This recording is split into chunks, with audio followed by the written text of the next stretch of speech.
Vítejte v pohádkovém světě. Třeba minulý týden jsem ze všech nejlíp uměl přeměnit vodu ve víno. Tatínkovi se to moc líbilo. Taky se tak těšila do školy? Šílíš? Já? Do školy? Těšila? Sedla. To, že nic neumíš, je stejně jenom tvoje vina. Má vina? Jistě. Má vina? Jistě. Taková kravina. Nebavte se. Majtelo, řekni nějaké číslo do dvou. Ano, do dvou? Do dvou. 365 283 a půl. Hos, plamínku, hos. Ať myš je nič. Vážení ředitele školy,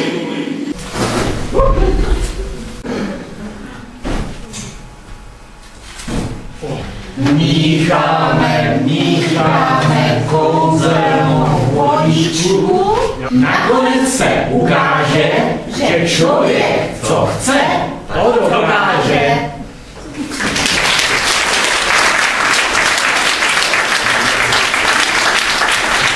Sa vlastne k tomu dostali, takému nápadu, že zorganizovať divadlo pre študentov.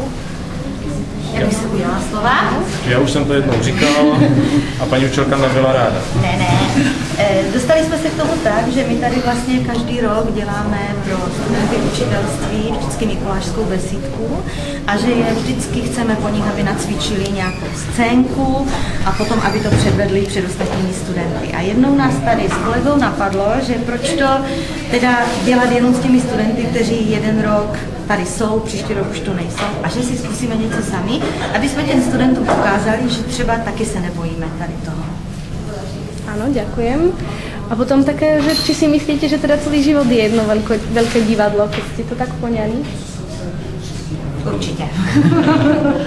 Život není velké divadlo, ale člověk, když se postaví před studenty a přednáší, tak některé ty přednášky, pokud je chce dát pěkně, tak částečně tam musí být herec.